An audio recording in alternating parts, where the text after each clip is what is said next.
चनियोट के नवा इलाके चक नंबर 142 खाहीर में अल हुसैन क्रिकेट लीग के जेर एहतमाम क्रिकेट मुकाबलों का इनकाद किया गया, जिसमें जिला भर से 24 टीमों ने हिस्सा लिया, जिसका फाइनल चक नंबर 184 सियाल क्रिकेट क्लब और चक नंबर 144 नारा क्रिकेट क्लब के दरमियान खेला गया। चक नंबर 184 सियाल ठंडर की टीम ने पहले बैटिंग करते हुए मुकर्रर करदा 12 ओवर में 156 रन का टारगेट दिया। जवाब में चक नंबर 144 नारा क्रिकेट क्लब की टीम 5 रन से फाइनल मुकाबला हार गई और साफ शिकन मुकाबले में चक नंबर 184 सियाल क्रिकेट क्लब की टीम ने मैदान मार लिया और फाइनल मैच जीत गई। शकीन क्रिकेट और सपोर्टरान ने जीत का जश्न मनाया और ढोल की थाप पर भंगड़े डाले। इस मौके पर सदर अल हुसैन क्रिकेट लीग मार्शेजाद सामल का कहना था, अल हुसैन क्रिकेट लीग का दूसरा इवेंट जो है वो शुरू है और 24 टीमों में ये मुश्तमिल है और इस टाइम जो फाइनल मुकाबला है 184 सियाल और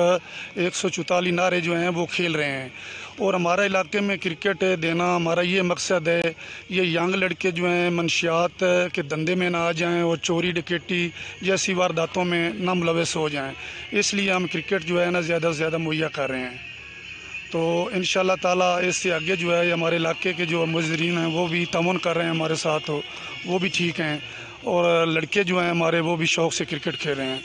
और ये बाकी जो है हमारा ये गवर्नमेंट से भी रिक्वेस्ट है कि हमारे गांव में जो है हमारे 143 में ग्राउंड नहीं है और ग्राउंड की भी हम अपील करते हैं कि हमें ग्राउंड भी दिया जाए। सदर अल हुसैन क्रिकेट लीग मार्शेजाद सामल का यह भी कहना था कि हम हुकूमत और इंतजामिया से अपील करते हैं कि हमारे गांव को सरकारी सतह पर ग्राउंड फराहम किया जाए ताकि हम क्रिकेट की सरगर्मियां जारी रख सके। अल हुसैन क्रिकेट लीग के फाइनल में सदर अल हुसैन क्रिकेट लीग मार्शेजाद सामल और मेहदी हसन, मोहम्मद अली, मार्शियात बलोच और दीगर मुअज़्ज़िज़ मेहमानों ने शिरकत की। आखिर में पैनल की फातेह और रनर अप टीमों में ट्रॉफी, कैश और दीगर इनामात भी तकसीम किए गए। कैमरामैन मोहम्मद आरिफ टक्कू के साथ मोहम्मद अफजल रमाना, चनियोट।